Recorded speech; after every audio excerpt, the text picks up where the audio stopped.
అది ఆల్రెడీ చేశారు. సత్య గారు ఇంకో క్వశ్చన్ సత్య గారు ఒకటి, చిరంజీవి గారితో మెగాస్టార్తో వర్క్ చేశారు, అదేవిధంగా పరోక్షంగా మహేష్ బాబు గారితో ముసాఫా కూడా డబ్బింగ్ చెప్పారు. సో అటు మెగాస్టార్ ఇటు సూపర్ స్టార్, సో ఎలా ఉంది? చాలా బాగుందండి. ముఫాసాలో అదే టాకా స్కార్ అంటే వాళ్ళిద్దరు బ్రదర్స్, మహేష్ గారు నేను బ్రదర్స్ యాక్చువల్లీ సినిమాలో. దానికి వాయిస్ కూడా నాకు చాలా హ్యాపీగా అనిపించింది. ఎందుకంటే డిజ్నీ లైబ్రరీలో మన పేరు ఉండడం అనేది, అంటే మా బుడ్డోడికి కూడా కొద్దిగా ఆ సినిమా అంటే చాలా ఇష్టం, వాడి కోసం చేశాను.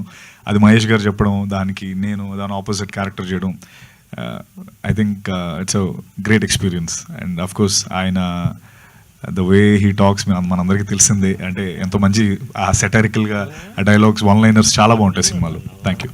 సత్యదేవ్ గారు హాయ్ అండి. నమస్తే. దిస్ ఈజ్ రాణి అండి. సో మీ డైలాగ్ డెలివరీ చాలా బాగుంటుంది, ఎస్పెషల్లీ మీ బేస్ వాయిస్కి ప్రతి డైలాగ్ కూడా మంచిగా సూట్ అవుతుందని చెప్పాలి. అండ్ అందులో సినిమాలో చాలా విలన్ షేడ్ క్యారెక్టర్స్ ఎక్కువ ఉన్నాయి. ధనంజయ్ గారు కావచ్చు, సునీల్ గారు కావచ్చు. సో సునీల్ గారు చాలా డిఫరెంట్గా కనిపిస్తున్నారు. సో ఆయనతో ఇలాంటి క్యారెక్టర్ మీరు స్క్రీన్ స్పేస్ పంచుకోవడం ఎలా అనిపిస్తుంది? సో ఈజీగా అనిపించిందా లేదంటే టఫ్గా అనిపించిందా? నువ్వు చెప్తావా? నువ్వు చెప్పు, మళ్ళీ అంటుంటావు కదా, నువ్వు చెప్పు.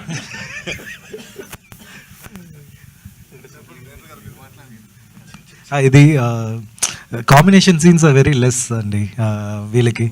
ఎస్, యాక్చువల్గా is voice is plus because that's why movie ఫుల్గా నరేషన్లో వెళ్తుంది. బికాస్ ఇది ఇప్పుడు కూడా చూసారు కదా స్నీక్ పీక్, అది ఆ ప్రాసెస్ని ఎక్స్ప్లెయిన్ చేయాలంటే నరేషన్ కావాలి, అది ఫీడ్ చేయాలి.